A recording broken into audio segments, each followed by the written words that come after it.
Welcome to studio in Telugu. ముందుగా headlines. Assembly pro tem speaker గా senior శాసనసభ్యులు గోరంట్ల బుచ్చయ్య చౌదరి, రాష్ట్ర గవర్నర్ అబ్దుల్ నజీర్ రాజ్ భవన్ లో ప్రమాణ స్వీకారం. ఏమీ చేయలేని ప్రభుత్వం ఇలా దాడులకు పాల్పడటం దారుణం. టీడీపీపై వైసీపీ ప్రతినిధి రమేష్ రెడ్డి ఫైర్. ప్రత్యేక హోదా స్టీల్ ప్లాంట్ కోసం పవన్ కళ్యాణ్ కృషి చేయాలి. కేంద్ర ప్రభుత్వం రాష్ట్ర ప్రభుత్వం ఈ అడుగుజాడల్లో నడుస్తున్నాయి. ఇక డీటెయిల్స్ చూస్తే, ఆంధ్రప్రదేశ్ రాష్ట్ర అసెంబ్లీ ప్రోటెం స్పీకర్ గా సీనియర్ శాసనసభ్యులు గోరంట్ల బుచ్చయ్య చౌదరితో రాష్ట్ర గవర్నర్ అబ్దుల్ నజీర్ రాజ్ భవన్ లోని దర్బార్ హాల్లో ప్రమాణ స్వీకారం చేయించారు. ప్రస్తుతం రాజమండ్రి రూరల్ అసెంబ్లీ నియోజకవర్గం నుండి ఎమ్మెల్యేగా ప్రాతినిధ్యం వహిస్తున్న గోరంట్ల బుచ్చయ్య చౌదరి ప్రోటెం స్పీకర్ గా ప్రమాణ స్వీకారం చేయడంపై మంత్రులు, శాసనసభ్యులు హర్షం వ్యక్తం చేశారు. రేపటి నుండి జరగబోయే అసెంబ్లీ సమావేశాల్లో ప్రోటెం స్పీకర్ గా తన బాధ్యతను సమర్థవంతంగా నిర్వహిస్తానని గోరంట్ల బుచ్చయ్య చౌదరి వెల్లడిస్తూ, ఈ సందర్భంగా ప్రోటెం స్పీకర్ గా తనతో ప్రమాణ స్వీకారం చేయించిన గవర్నర్ కు ఆయన కృతజ్ఞతలు తెలిపారు. గవర్నర్ చేత ప్రోటెం స్పీకర్ గా ఎంపిక కాబడిన గోరంట్ల బుచ్చయ్య చౌదరి నియామక పత్రాన్ని ముందుగా ఆంధ్రప్రదేశ్ రాష్ట్ర శాసనసభ సెక్రటరీ జనరల్ పీపీకే రామాచార్యులు సభలో చదివి వినిపించారు. May I have your permission to present this warrant of appointment of Speaker Pro Tem. In exercise of the powers conferred by Clause 1 of Article 180 of the Constitution of India, the Governor of Andhra Pradesh has appointed Sri Gorantla Butchaya Chaudhary, being a member of the Andhra Pradesh Legislative Assembly, to perform the duties of the Speaker of the Andhra Pradesh Legislative Assembly until a member of the said Legislative Assembly is chosen to be the Speaker under Article 178 of the Constitution. Sri Gorantla Butchaya Chaudhary will now take his oath or affirmation before His Excellency the Governor.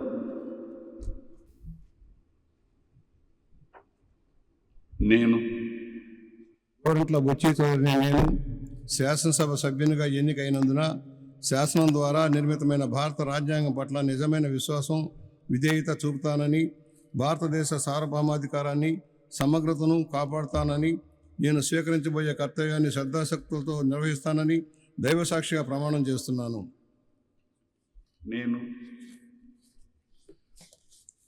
Andhra Pradesh శాసనసభ సభ్యుడినైన గోరంట్ల బుచ్చయ్య చౌదరి అనే నేను సభ నియమాలకు కట్టుబడి ఉంటానని, వాటిని అనుసరిస్తానని, సభ మర్యాదలను పాటిస్తానని, సాంప్రదాయాలను గౌరవిస్తానని దైవసాక్షిగా ప్రమాణం చేస్తున్నాను. రాష్ట్ర సాంస్కృతిక, పర్యాటక మరియు సినిమాటోగ్రఫీ మంత్రిగా కందుల దుర్గేష్ బాధ్యతలు చేపట్టారు. మంత్రిగా బాధ్యత చేపట్టేందుకు రాష్ట్ర సచివాలయానికి కుటుంబ సమేతంగా వచ్చిన ఆయనకు వేద పండితులు పూర్ణ కుంభంతోనూ, అధికారులు పుష్పగుచ్చాలను అందజేస్తూ ఘనంగా స్వాగతం పలికారు. రాష్ట్ర పర్యాటక శాఖ మంత్రిగా బాధ్యతలు చేపట్టిన వెంటనే 2.31 కోట్ల రూపాయలతో 10 టూరిజం బోట్లను కొనుగోలు చేసే ఫైళ్లపై సంతకం చేశారు. ఈ సందర్భంగా ఆయన మాట్లాడారు. ఆంధ్రప్రదేశ్ రాష్ట్రం ఒక అద్భుతమైనటువంటి పర్యాటక పరమైనటువంటి వనరులు ఉన్నటువంటి రాష్ట్రం. ఈ రాష్ట్రంలో రమారమి 974 కిలోమీటర్ల పొడవున సముద్ర తీరం ఉంది. అదేవిధంగా ఉత్తరాంధ్రలో కానీ, తూర్పుగోదావరి జిల్లాలో కానీ, అదేవిధంగా రాయలసీమ ప్రాంతంలో కానీ ఉన్నటువంటి అటవీ సంపద, అక్కడ ఉన్నటువంటి ప్రకృతి సౌందర్యాలు, అదేవిధంగా ఈ రాష్ట్రంలో ఉన్నటువంటి ఆలయాలు, వీటన్నిటి దృష్ట్యా చాలా అద్భుతమైనటువంటి పర్యాటక శోభను సంతరించుకున్నటువంటి ఈ రాష్ట్రం గడిచిన కొంతకాలంగా, ముఖ్యంగా గడిచిన 5 సంవత్సరాల కాలంలో పూర్తి స్థాయిలో పర్యాటకానికి విఘాతం కలిగించే విధంగా ప్రభుత్వ పాలసీలు ఉండటం వల్ల మనకి వచ్చేటువంటి పర్యాటకులు, ముఖ్యంగా విదేశీ పర్యాటకుల యొక్క శాతం 63% తగ్గిపోయినటువంటి సందర్భాన్ని మనం చూసాం. నూజివీడులో టిడ్కో గృహాల సముదాయాన్ని గృహ నిర్మాణ శాఖ మంత్రి పార్థసారథి సందర్శించారు. అనంతరం పార్థసారథి మాట్లాడారు. ఒక పరిపక్వత లేని నాయకత్వం, దూరదృష్టి లేని నాయకత్వం, విశాల దృక్పథం లేని నాయకత్వం పరిపాలనలో ఉంటే రాష్ట్రం ఏ విధంగా నష్టపోతుంది అనడానికి ఈ టిడ్కో ఇల్లే పెద్ద ఉదాహరణ అని చెప్పేసి మనం చేస్తున్నాం. ఎందుకంటే ఇప్పుడున్న స్ట్రక్చర్స్ అన్నీ కూడా యాజ్ ఇట్ ఈస్గా 5 సంవత్సరాల క్రితం పూర్తి కాబడ్డాయి. 90% పూర్తయిన ఈ నిర్మాణంలో కేవలం 10-15% మాత్రమే పూర్తి చేసినట్లయితే దాదాపు 3,000 కుటుంబాలకి గృహ వసతి, అదేవిధంగా ప్రభుత్వం ఖర్చు పెట్టిన ధనానికి ఒక అర్థం కలిగేది. కానీ కేవలం కుటిల ఆలోచనలతో ఒక పరిపక్వం లేని ఆలోచన మూలంగా ఈ ప్రాజెక్ట్ని పూర్తిగా ఈ విధంగా వదిలేయటం మూలంగా ఎన్ని వందల కోట్ల రూపాయలు ఈ రాష్ట్రానికి, అంటే రాష్ట్రానికి నష్టం వచ్చిందంటే ప్రజలకి నష్టం వచ్చినట్లే. రాష్ట్రానికి నష్టం వచ్చిందో ఒకసారి అర్థం చేసుకోవచ్చు. దీంట్లో ఏమి తప్పు ఉంది, ఎందుకు ఆపేశారు అనే విషయం మీద గత పాలకులు ఎవరైనా సరే సహేతుకమైన కారణాలు చెప్పగలరా అని చెప్పేసి నేను ప్రశ్నిస్తా ఉన్నాను. ప్రజల దగ్గర నుంచి డిపాజిట్లు వసూలు చేసింది ప్రభుత్వం. ఈ ఇల్లు చూపించి లబ్ధిదారుల పేరు మీద రుణాలు కూడా బ్యాంకుల నుంచి సేకరించింది.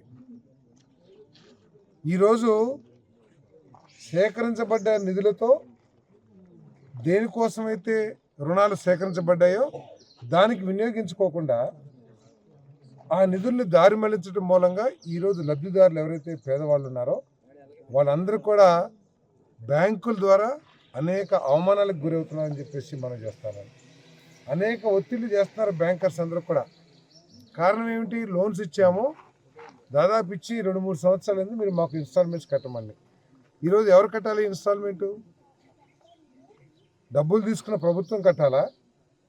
ఈ 2 సంవత్సరాలకి వడ్డీ లబ్ధిదారుడు కట్టాలా లేకపోతే ప్రభుత్వం కట్టాలా? ఒక్క పైసా ఎరగని లబ్ధిదారుడికి ఏంటి సంబంధం? తెలుగుదేశం పార్టీ జాతీయ అధ్యక్షులు సీఎం నారా చంద్రబాబు నాయుడుతో ఏపీ బీజేపీ ఎంపీలు ఎమ్మెల్యేలు భేటీ అయ్యారు. భారతీయ జనతా పార్టీ రాష్ట్ర అధ్యక్షురాలు పురంధేశ్వరి, కేంద్ర మంత్రి భూపతిరాజు శ్రీనివాస్ వర్మ, ఇతర ఎంపీలు ఎమ్మెల్యేలు చంద్రబాబు నాయుడుతో సమావేశమయ్యారు. ఈ సందర్భంగా వారిని సీఎం చంద్రబాబు నాయుడు సత్కరించారు. రైతు సేవల పోరుతో వైసీపీ నాయకులు చేసిన గరాన్న మోసాన్ని దెందులూరు ఎమ్మెల్యే చింతమనేని ప్రభాకర్ వెలుగులోకి తెచ్చారు. గుట్టు చప్పుడు కాకుండా వైసీపీ హయాంలో దర్జాగా సాగిన వైనం కూటమి ప్రభుత్వం అధికారంలోకి రావడంతో అవినీతి పరుల భాగోతాలు బయటపడుతున్నాయి.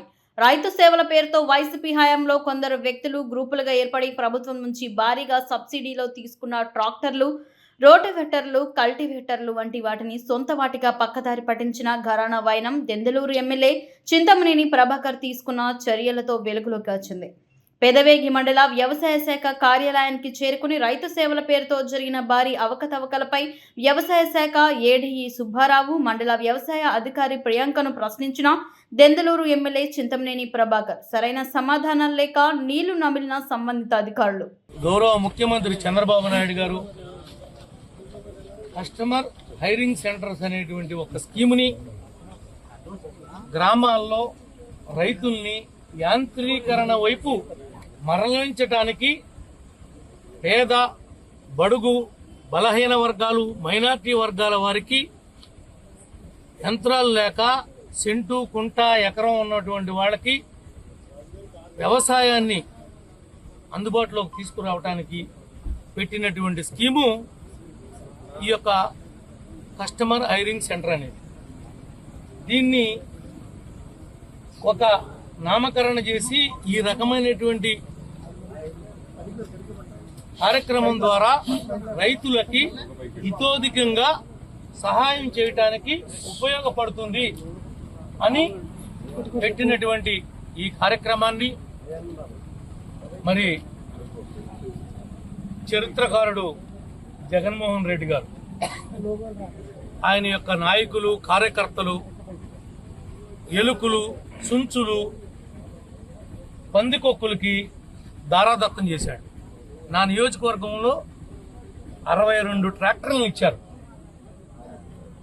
85 గ్రామాలకు గాను 62 గ్రామాల్లో ఈ యొక్క కస్టమర్ హైరింగ్ సెంటర్ల ద్వారా 62 ట్రాక్టర్లు ఇస్తే కేంద్రంలో కానీ, కస్టమర్ హైరింగ్ సెంటర్లో కానీ, గ్రామ పంచాయతీ ద్వారా కానీ వీళ్ళు ప్రైవేటు పామాయిల్ తోలకాలకి, కొంతమంది అయితే దీనికి పెద్ద భారీ వాటిని బిగించి ఏపీ ఈపీడీసీఎల్కి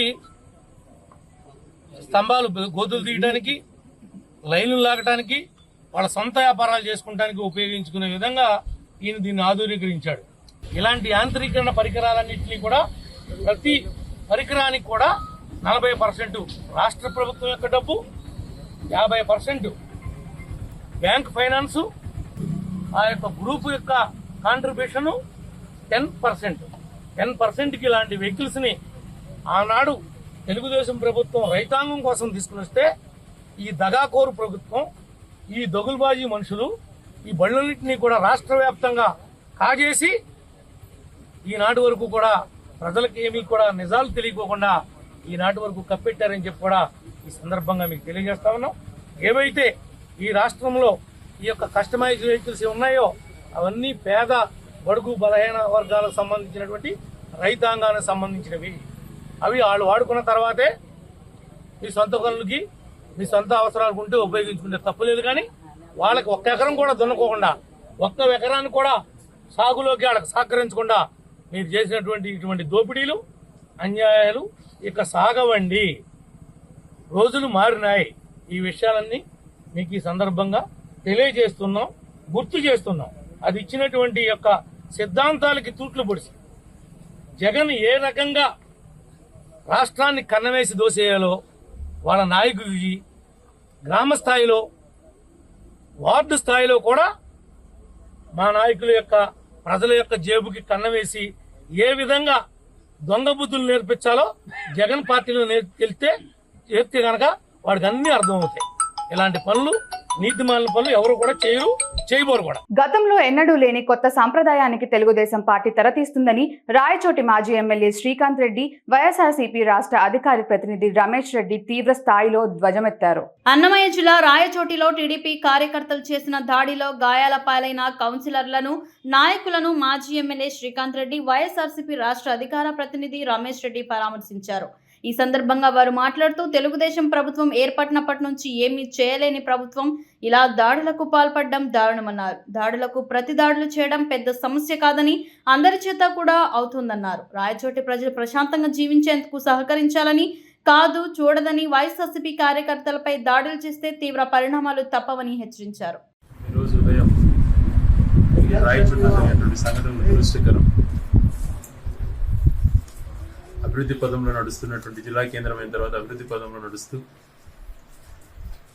ఎవరి పాటికి వాళ్ళు సంతోషంగా ఉండాలి, సిఐ కార్యాలయానికి పరిమితమైనటువంటి పట్టణంలో అడిషనల్గా ట్రాఫిక్ పోలీస్ స్టేషన్, డిఎస్పీ కార్యాలయం, ఎస్పీ కార్యాలయం అన్నీ తీసుకొచ్చి పూర్తిగా ప్రజలకు అన్ని రకాల లా అండ్ ఆర్డర్లో పటిష్టంగా ఉండాలా అని చెప్పి భావించాం. కానీ దురదృష్టం కొద్ది ఈరోజు ఉదయం కొంతమంది కిరాయి రౌడీలు నిన్న అర్ధరాత్రి 4వ వార్డు కౌన్సిలర్ అయినటువంటి హరుణ్ ఇంటిపైన దాడికి పాల్పడడం, బైకు పగలగొట్టడం, అలాగే మరొక కౌన్సిలర్ భర్త అయినటువంటి ఇర్ఫాన్ని కత్తితో దాడి చేయటం చాలా దురదృష్టకరమైన సంఘటనలు. హాస్పిటల్కి వెళ్ళి తన కుటుంబంతో కూడా మాట్లాడి అతనికి కూడా ధైర్యం చెప్పడం జరిగింది. జగన్మోహన్ రెడ్డి గారు ఈరోజు మాకు కూడా అదే విషయం చెప్పాడు. రాష్ట్ర వ్యాప్తంగా ఇలాంటి కిరాయి గుండాలు రెచ్చిపోయి కార్యకర్తలు నైతిక స్థైర్యం దెబ్బతీసేటువంటి ప్రయత్నం చేస్తున్నారు. ఇటువంటి పరిస్థితుల్లో మన వాళ్ళకందరికీ కూడా గట్టిగా ధైర్యం ఇవ్వాలి, నా వంతుగా నేను కూడా అందరికీ తోడుంటానని చెప్పి జగన్మోహన్ గారు చెప్పడం కూడా జరిగింది. మా వంతు బాధ్యతగా మేము ఎప్పుడు కూడా మా కార్యకర్తకు అండగా ఉండేదానికి అనునిత్యం ప్రాణాలకు తెగించైనా, ప్రాణాలు అడ్డుపెట్టైనా కార్యకర్తలను కాపాడుకుంటాం. చేతగాని చేష్టలు చేస్తూ కిరాయి గుండాలతో ఇలా చేయించడం అటువంటిది చాలా దుర్మార్గం. ఇలాంటివి చేసి హీరోయిజంగా ఫీల్ అవ్వటం కూడా చాలా రాక్షసత్వం. రాష్ట్రంలో గత 15 రోజుల నుంచి చూసినటువంటి సంఘటనలు చూస్తే కట్టెలతో, కత్తులతో, రాళ్లతో వాళ్ళు చేస్తున్నటువంటి అకృత చేష్టలు చూసి నిజంగా సిగ్గుపడాలి. బాధ్యతమైనటువంటి పదవిలో ఉన్నటువంటి వాళ్ళు కూడా వీటిని వెంటనే అరికట్టే ప్రయత్నం చేయాలి. ఇవన్నీ ఉండకూడదు, ప్రజలు శాంతంగా ఉండాలి అని చెప్పి మేము భావించాం. గత 5 సంవత్సరాలలో ఏ ఒక్కటి కూడా ఇటువంటి ప్రోత్సహించలేదు వైఎస్ఆర్ ప్రభుత్వం ఉన్నంత వరకు. ఎప్పుడు కూడా దాని దరిదాపులు కూడా రానియలేదు. యువత నాశనం అవుతుంది, వాళ్ళ భవిష్యత్తు పాడవుతుంది అనే ఆలోచనతోనే ఉన్నాం. అలాగని కార్యకర్తలు కొడుతూ ఉంటే చూస్తూ ఊరుకునే ప్రశ్నే ఉండదు.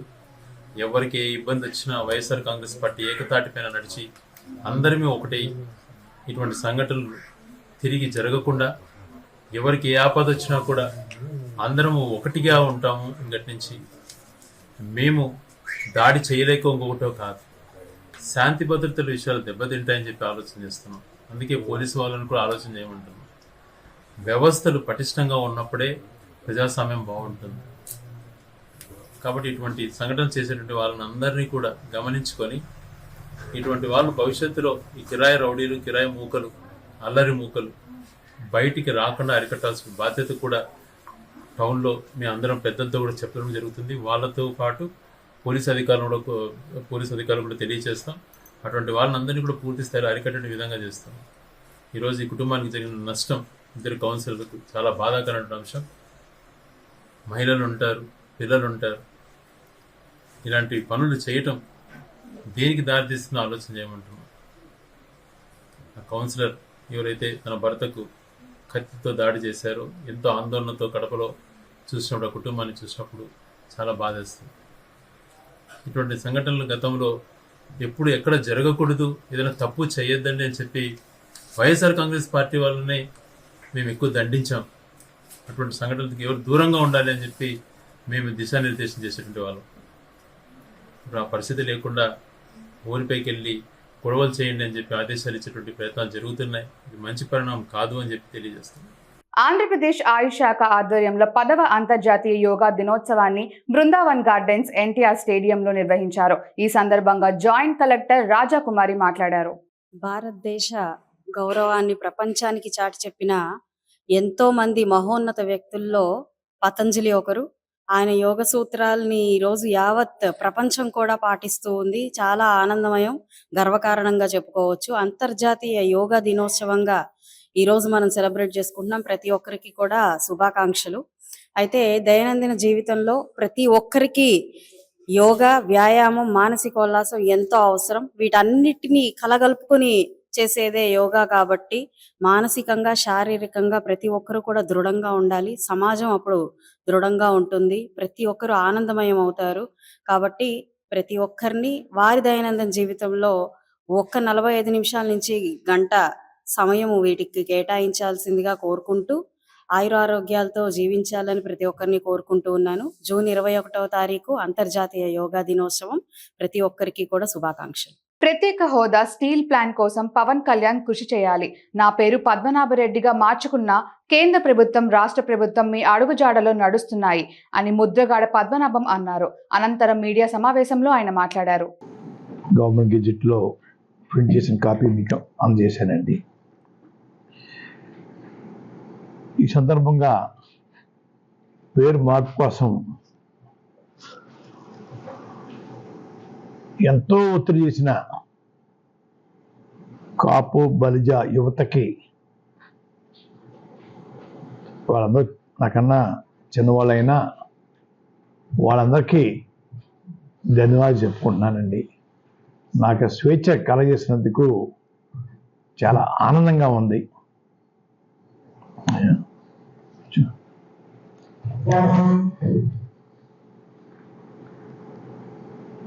గతంలో జగన్ గారి పాలనలో నేను ఉద్యమం చేయటం లేదు అని పవన్ కళ్యాణ్ గారు తరచూ మాట్లాడుతూ ఉండేవారండి.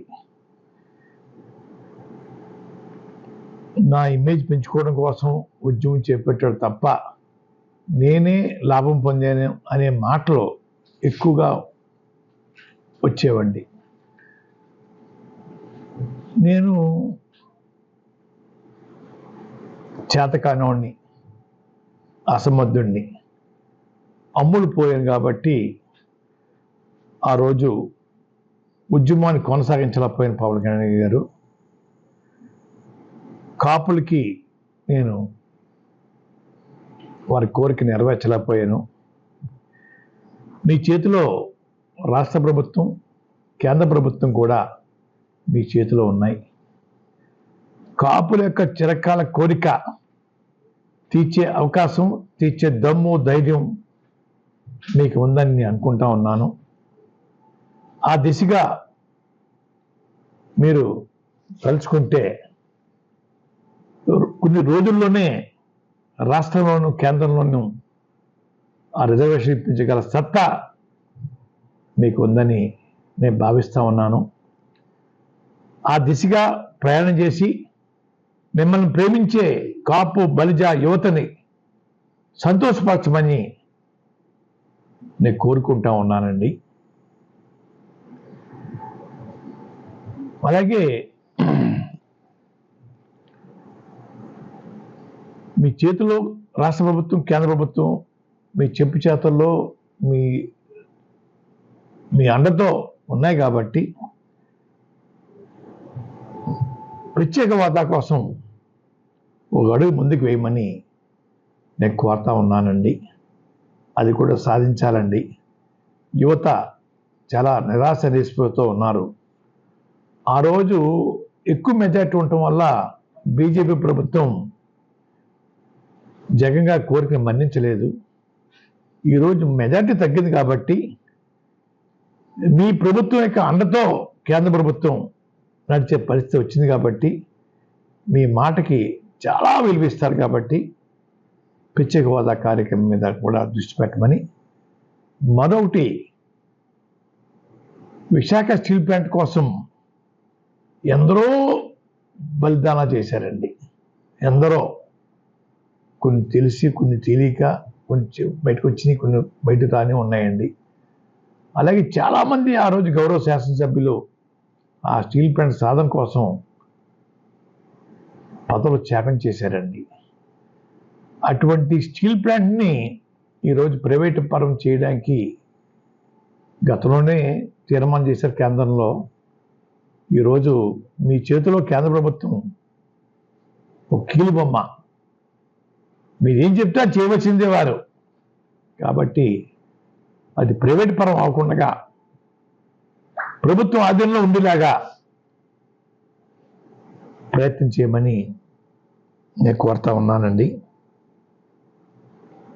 అతి పురాతనమైన ప్రాచీనమైన యోగా విద్యను ప్రపంచానికి పరిచయం చేసింది ప్రధాని మంత్రి నరేంద్ర మోడీ అని కేంద్ర ఉక్కు భారీ పరిశ్రమ శాఖ సహాయ మంత్రి భూపతిరాజు శ్రీనివాస్ వర్మ అన్నారు. అంతర్జాతీయ యోగా దినోత్సవ వేడుకల్లో భాగంగా పశ్చిమ గోదావరి జిల్లా భీమవరంలోని భారతీయ విద్యా భవన్లో జరిగిన యోగా డేలో కేంద్ర మంత్రి శ్రీనివాస్ వర్మ ముఖ్య అతిథిగా పాల్గొని విద్యార్థులతో కలిసి యోగా చేశారు. ఈ సందర్భంగా ఆయన మాట్లాడారు. ఏదైతే భారతదేశం సంస్కృతి సాంప్రదాయాలతో పాటు అతి పురాతనమైనటువంటి ప్రాచీనమైనటువంటి యోగా విద్య ఏది ఉన్నదో ప్రపంచానికి పరిచయం చేసినటువంటి వ్యక్తి మన ప్రీతమ ప్రధాని నరేంద్ర మోడీ గారు అనేటువంటి విషయాన్ని మనం అంతా కూడా గమనించాలి. ఏదైతే 2014లో ఆయన బాధ్యత స్వీకరించాక 2014 సెప్టెంబర్లో యునైటెడ్ నేషన్స్ లో సెప్టెంబర్ నెలలో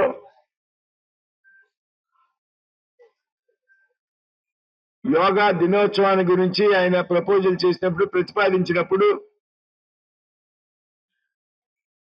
జూన్ 21ని యోగా దినోత్సవంగా ఐక్యరాజ్య సమితి యునైటెడ్ నేషన్స్ ప్రకటించడమే కాకుండా దాదాపు ఆ సంవత్సరం 177 దేశాల్లో, ప్రపంచంలో 177 దేశాల్లో యోగా దినోత్సవం అత్యంత ఘనంగా నిర్వహించబడింది అనేటువంటి విషయం భారతదేశానికి అత్యంత ప్రతిష్టాకరమైనటువంటి విషయం.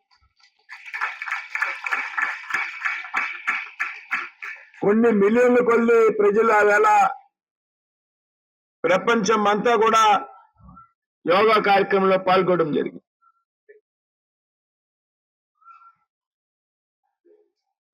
భారతదేశం యొక్క విద్య ఏదైతే ఉందో ఈ యోగా విద్య ప్రపంచానికి పరిచయం చేయబడింది. ఆనాటి నుండి ఈనాటి వరకు కూడా కేవలం మన దేశంలోనే కాకుండా ప్రపంచ దేశాల్లో యోగా దినోత్సవం పెద్ద ఎత్తున నిర్వహించబడతా ఉంది. ఈ విధంగా నరేంద్ర మోడీ గారు యోగాకి ఇచ్చేటువంటి ప్రాధాన్యతను మనం అందరూ కూడా గుర్తుపెట్టుకోవాల్సినటువంటి అవసరం. కానీ నరేంద్ర మోడీ గారు ఎంత ఒత్తిడిలో ఉన్నప్పటికీ, ఏ దేశంలో ఉన్నప్పటికీ ఈ దేశ సాంప్రదాయాన్ని మరవరు, యోగాని వదిలేటువంటి ప్రసక్తి లేదు. ఏ పర్వదినాన్ని కూడా ప్రపంచంలో ఏ దేశంలో ఉన్నా కూడా ఈ దేశ సంస్కృతి సాంప్రదాయాలకే అనుగుణంగా ఆయన దినచర్య ఉంటుంది అనేటువంటి విషయాన్ని మనం అంతా కూడా గుర్తు తెచ్చుకోవాలి. మానసిక ప్రశాంతతకి మందు లేదు, అది మనసుకు సంబంధించినటువంటి విషయం. యోగా చేయడం వల్ల శరీరానికి మెదడుకి కనెక్టివిటీ పెరుగుతుంది, మానసిక ప్రశాంతత, చక్కటి శరీర దారుఢ్యం, ఆరోగ్యం సంరక్షించబడుతుంది, చక్కగా రోగ నిరోధక శక్తి పెరుగుతుంది. డాక్టర్స్ వద్దకు హాస్పిటల్ చుట్టూరు తిరగాల్సినటువంటి పని ఉండదు. కానీ దీనికోసం మనం రోజు కనీసం ఉదయం అరగంట సమయం కేటాయిస్తే చాలు అనేటువంటి విషయం మనం గుర్తుపెట్టుకోవాలి. భారతదేశం యోగాకు పుట్టినిల్లు అని జిల్లా ఎస్పీ సతీష్ కుమార్ పేర్కొన్నారు. భారతదేశం యోగాకి పుట్టినిల్లు లాంటిదని, అందరూ మన సంస్కృతి సాంప్రదాయాలను పాటించాలని జిల్లా ఎస్పీ సతీష్ కుమార్ అన్నారు. అంతర్జాతీయ యోగా దినోత్సవం పురస్కరించుకుని కాకినాడ జిల్లా ఎస్పీ క్రీడా మైదానంలో యోగా దినోత్సవం నిర్వహించారు. ఈ సందర్భంగా జిల్లా ఎస్పీ మాట్లాడారు. Heart attack even 25 years 26 years లో కూడా హార్ట్ అటాక్స్ వస్తున్నాయి. బికాస్ ఫుడ్ హ్యాబిట్స్, మనకి ఏమి ఫుడ్ వెజిటబుల్స్ తీసుకుంటున్నామో అన్ని పెస్టిసైడ్స్ ఎక్కువ రావడం, సో మెనీ రీజన్స్ వల్ల యంగ్ ఏజ్లో చాలా ఇలాంటి రెగ్యులర్ ప్రాబ్లమ్స్ అనేది స్టార్ట్ అయిపోతుంది. దీనికి సొల్యూషన్ అనేది నాకు తెలిసి యోగా ఒకటే అనేది పర్మనెంట్ సొల్యూషన్. వెళ్తున్న వాళ్ళు చాలా డిఫరెన్సెస్ ఫీల్ అవుతుంటారు. కాబట్టి ఒకసారి ఫస్ట్ అందరూ వెళ్ళొచ్చు నేను చెప్పినట్టు, కాకపోతే 50 years అబోవ్ ఉన్న వాళ్ళందరూ కూడా, అంటే అన్ని చోట్ల ఇలాంటి యోగా అనేది ఉండదు. కొన్ని టౌన్స్లో ఉంటాయి, కొన్ని టౌన్స్లో ఉండదు. కొన్ని చోట్ల క్వాలిటీగా చెప్తుంటారు, కొన్ని చోట్ల కమర్షియల్గా ఉంటాయి. ఎక్కడ లేదంటే యోగా సెంటర్ స్టార్ట్ చేసేస్తారు, కాకపోతే క్వాలిటీ ఉండదు. సో ఇప్పుడు అర్జున్ గారు చెప్తున్న ప్రకారం చూసినప్పుడు ఒక క్వాలిటీ ఉన్నట్టే కనిపిస్తుంది. ఒకవేళ 50 years ఉన్న వాళ్ళు, ఎవరికి బీపీ ఉందో, షుగర్ ఉందో, హార్ట్ ప్రాబ్లమ్స్ ఉన్నాయో, ఎస్పెషలీ బ్యాక్ ప్రాబ్లమ్స్ ఉంటాయి చాలా మందికి. యాక్చువల్లీ బ్యాక్ ప్రాబ్లమ్స్ ఈవెన్ మన కమాండోస్కి కూడా ఎవరైనా ఏజెన్సీ స్పెషల్ పార్టీ చేసి, మ్యాక్సిమం మీరు అందరూ ఏజెన్సీ, చాలా మంది ఏజెన్సీ స్పెషల్ పార్టీ చేసి ఇప్పుడు ఇక్కడ ఉన్న వాళ్ళే మ్యాక్సిమం అండి, అందరికి కూడా బ్యాక్ పెయిన్స్ ఉంటాయి యాక్చువల్లీ చాలా మందికి. ఓకే, సో బ్యాక్ పెయిన్స్ ఉన్న వాళ్ళు వీళ్ళందరికీ కూడా ఇది ఒక మంచి ఉంటాయి. అది మీకు డిఫరెన్సెస్ కూడా తెలుస్తాయి. మీకు 1 monthలో ఆ డిఫరెన్స్ క్లియర్గా కనిపిస్తాయి. కాబట్టి మీరు ఫ్యామిలీ మెంబర్స్ ఈరోజు యోగా డే లేకపోతే మన యోగా చెయ్యము, ఖచ్చితంగా కలవము, దీని గురించి మాట్లాడము, దాంట్లో డౌట్ ఏమీ లేదు. కానీ ఈరోజు అలాంటి ఒక రోజు క్రియేట్ చేయడమే దానికోసం. సో దీన్ని అందరూ యూజ్ చేసుకోండి. మీరు ఇంట్లో కూడా చాలామందికి ప్రాబ్లమ్స్ ఉంటాయి. సో ఒక 1 month మీరు వెళ్ళి డిఫరెన్సెస్ కనిపించిందంటే తర్వాత మీరు కంటిన్యూస్గా చేయండి. ఓకే, మార్నింగ్ నాకు కష్టం అంటే ఈవినింగ్ 6 to 7 అంటున్నారు, రేపు వెళ్ళి రావచ్చు.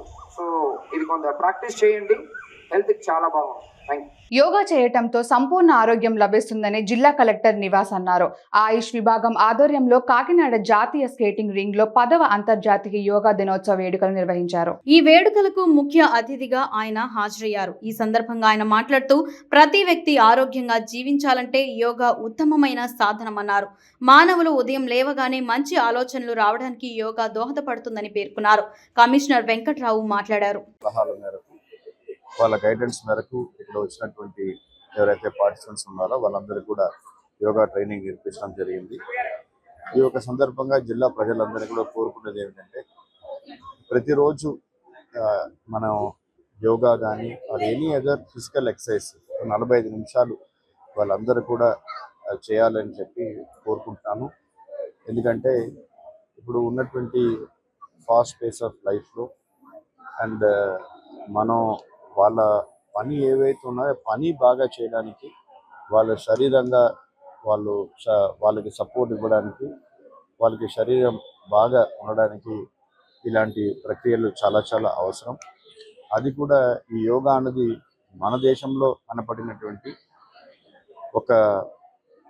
ఒక పెద్ద విషయం. అండ్ ఇది ప్రపంచమంతా ఈరోజు మన దేశం వైపు చూసి మన యోగా ప్రక్రియల్ని వాళ్ళు పార్టిసిపేట్ చేస్తూ ఉంటే మన భారతీయులుగా మన దేశంలో కనబడినటువంటి ఈ గొప్ప యోగా సంస్థని మనం నిలబెట్టాలి, మనం లబ్ధి పొందాలని చెప్పి ప్రజలందరూ కోరుకుంటున్నాం. ఇప్పుడు దాకా మనం చేయలేకపోతే పర్లేదు, మనకి ఎంత సంవత్సరం అయిపోయినా పర్లేదు, 50 సంవత్సరాలు 60 సంవత్సరాలు ఎన్ని అయినా పర్లేదు. Let us start from this day. ఈ రోజు నుంచి మనం మొదలు పెడతాం. సో ఈవెన్ మన భవిష్యత్తు కోసం మనం చేసినటువంటి ప్రతి ఒక్క అడుగు కూడా అది ఇంపార్టెంటే. సో ఆ అడుగు ఈ రోజు నుంచి మొదలు పెడతామని చెప్పి ప్రజలందరికీ కూడా ఒక పిలుపు నేను ఇస్తున్నాను. ప్రజలందరూ కూడా యోగాని చాలా సీరియస్గా తీసుకుంటూ వాళ్ళు ప్రాక్టీస్ చేయాలని చెప్పి కోరుకుంటున్నాను. అందరికీ యోగా దిన శుభాకాంక్షలు. వార్తలు ముగించే ముందు హెడ్లైన్స్ మరోసారి. అసెంబ్లీ ప్రోటెం స్పీకర్ గా సీనియర్ శాసనసభ్యులు గోరంట్ల బుచ్చయ్య చౌదరి, రాష్ట్ర గవర్నర్ అబ్దుల్ నజీర్ రాజ్ భవన్ లో ప్రమాణ స్వీకారం. ఏమీ చేయలేని ప్రభుత్వం ఇలా దాడులకు పాల్పడటం దారుణం. టీడీపీపై వైసీపీ ప్రతినిధి రమేష్ రెడ్డి ఫైర్. ప్రత్యేక హోదా స్టీల్ ప్లాంట్ కోసం పవన్ కళ్యాణ్ కృషి చేయాలి. కేంద్ర ప్రభుత్వం రాష్ట్ర ప్రభుత్వం ఈ అడుగుజాడల్లో నడుస్తున్నాయి. స్టూడియో అండ్ తెలుగు న్యూస్ ఇంతటితో సమాప్తం. తిరిగి రేపటి బులెటిన్ లో మళ్ళీ కలుద్దాం. అంతవరకు సెలవు. నమస్కారం.